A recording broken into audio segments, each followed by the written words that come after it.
ఓం నమో వెంకటేశాయ. పాఠశాలలు, ఉపాధ్యాయులు, దీనికి సంబంధించినటువంటి చర్చ చాలా గట్టిగానే జరుగుతూ ఉన్నది. గత కొన్ని సంవత్సరాలుగా పాఠశాలను చూసినప్పుడు ఎప్పుడో ఒకసారి ఈ విషయాల గురించి మాట్లాడాలి అని అనిపిస్తూ ఉన్నది. మన దేశంలో చదువు చెప్పేటువంటి, జ్ఞానాన్ని ఇచ్చేటువంటి ఉపాధ్యాయులు, గురువులు చాలా ఉన్నతమైన గౌరవ స్థానాన్ని కలిగి ఉన్నారు. కాబట్టి గ్రామాల్లో అయితే చిన్నప్పుడు మనం చూసేవాళ్ళం, విద్యార్థులు వాళ్ళకి కూరగాయలు తెచ్చిచ్చేవాళ్ళు, మజ్జిగ తెచ్చిచ్చేవాళ్ళు, పెరుగు తెచ్చిచ్చేవాళ్ళు. అట్లా ఉపాధ్యాయులు పోషించేవాళ్ళు. అంటే అప్పుడు జీతాలు కూడా తక్కువ ఉండేది, గురుభక్తి ఆ రకంగా చేస్తూ ఉండేది. అప్పటి సామాజిక స్థితి, అప్పుడున్న సంస్కారాలు అవి. ఇప్పుడు చూస్తే ఇప్పుడు మన విజయ్ ప్రతాప్ రెడ్డి గారు ఉన్నారు.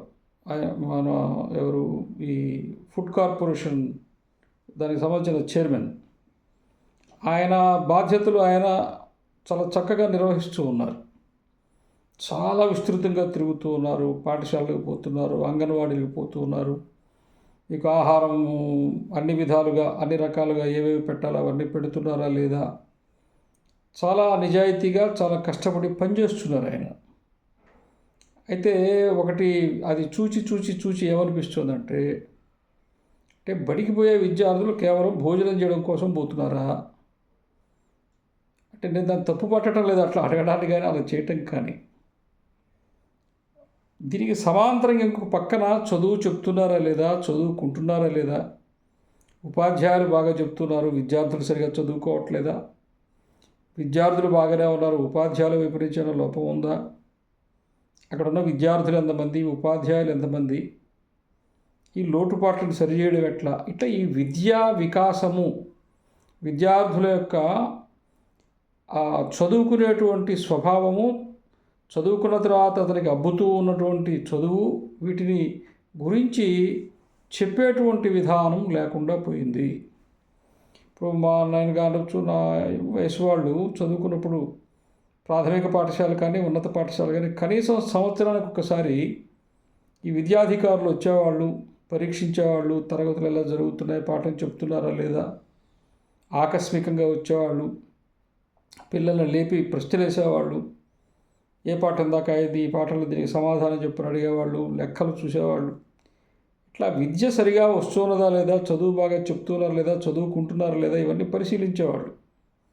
ఇది పూర్తిగా మృగ్యమైపోయింది.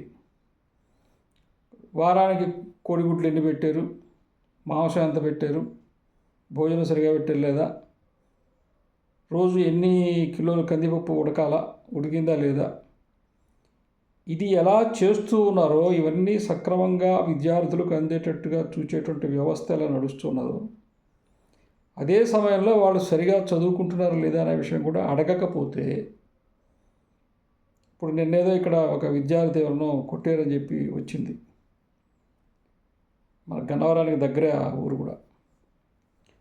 ఇట్లాంటివే పునరావృతం అవుతాయి. ఇది ఒక్కటే కాదు, చాలా పాఠశాలలు ఈ రోజున విద్యార్థులు ఉపాధ్యాయుల మాట వినటం లేదు. ఎందుకు వింటారు?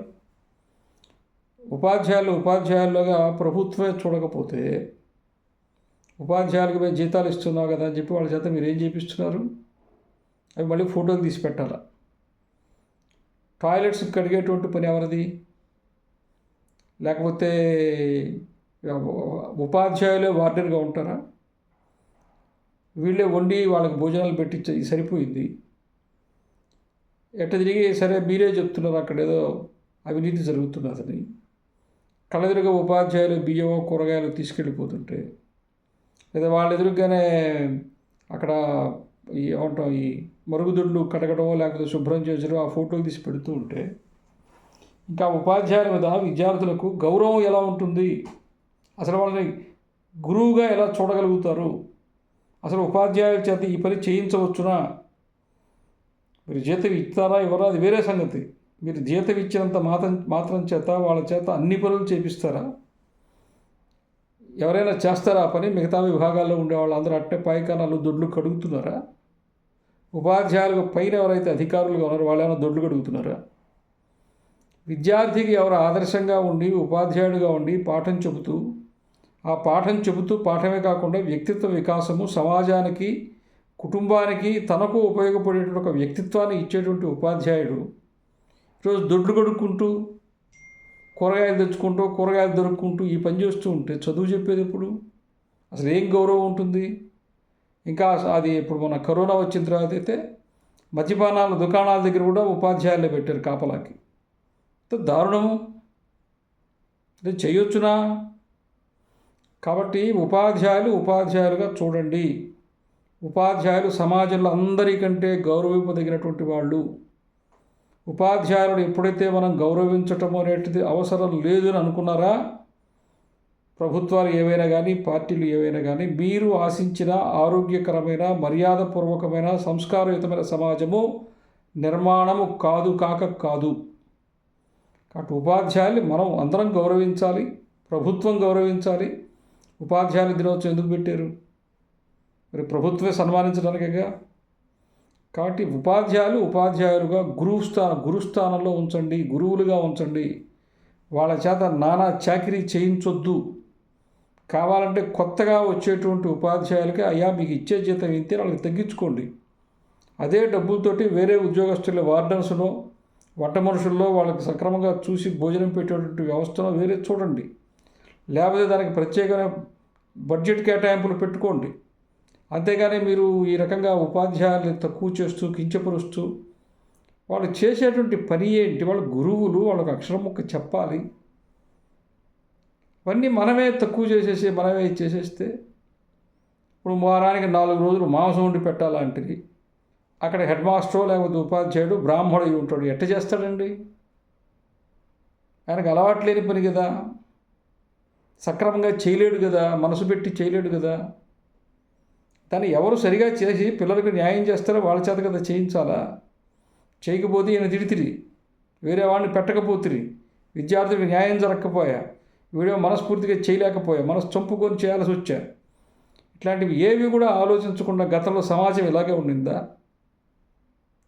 కాబట్టి సరిగా ఆ పనిని చేయగలిగిన వాళ్ళని, దాన్ని చక్కగా నిర్వహించగలిగేటువంటి వాళ్ళని అక్కడ పెడితే ఆ పనికి న్యాయం జరుగుతుంది. అందువల్ల అన్ని విషయాలు కూడా కూలంకషంగా ఆలోచన చేసి ఉపాధ్యాయ వృత్తిని, గురువులను మనం గురువులుగానే చూడాలని గౌరవించాలా, నెత్తి మీద పెట్టుకోవాలి ఉపాధ్యాయుల్ని.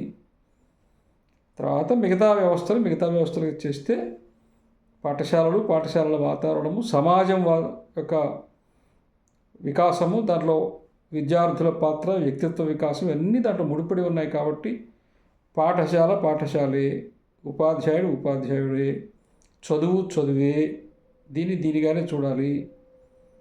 ఆరోగ్యకరమైనటువంటి ఆహారము, బలవర్ధకమైనటువంటి శరీరం కోసము, శరీరం బలంగా ఉంటేనే బుద్ధి కూడా బాగా వికసిస్తుంది. ఆ భాగము ఇవి రెండు విడివిడిగా చేస్తే బాగుంటుంది అనేది నా అభిప్రాయం. ప్రభుత్వ పాఠశాలలో విద్యార్థులే కరువైపోయారు. ఒక పక్కన డిఎస్సి ఉపాధ్యాయులు తీసుకుంటున్నారు, ఇంకొక పక్క పాఠశాలలో మూసుకుంటూ వస్తున్నారు. పాఠశాలలు ఎందుకు మూస్తున్నారు? ఊళ్ళల్లో జనం లేరు, పిల్లలు లేరు, చాలా గ్రామాల్లో పిల్లలు లేరు. అందరూ వెళ్ళిపోయారు, గ్రామాల నుంచి నగరాలకు వెళ్ళిపోయారు, ఇంకా కూడా పోతున్నారు. దాని తర్వాత ఇంగ్లీష్ మీడియం కాన్వెంట్లు వచ్చేసినాయి.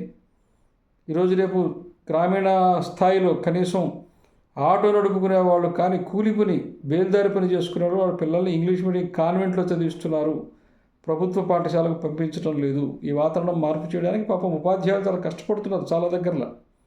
అయినప్పటికీ కేంద్ర ప్రభుత్వం కానీ, రాష్ట్ర ప్రభుత్వం కానీ వందలాది పాఠశాలలు ప్రతి సంవత్సరం మూసివేయవలసి వస్తున్నది. కారణం జనము లేరు, జనాభా లేని కారణంగా ఈరోజు పాఠశాలలు మూసేస్తున్నారు. ఈ విషయాన్ని మనం అర్థం చేసుకోవాలి. కాబట్టి అన్ని విషయాలు ఒకసారి విశ్లేషించుకోవడం మంచిదని నా అభిప్రాయం.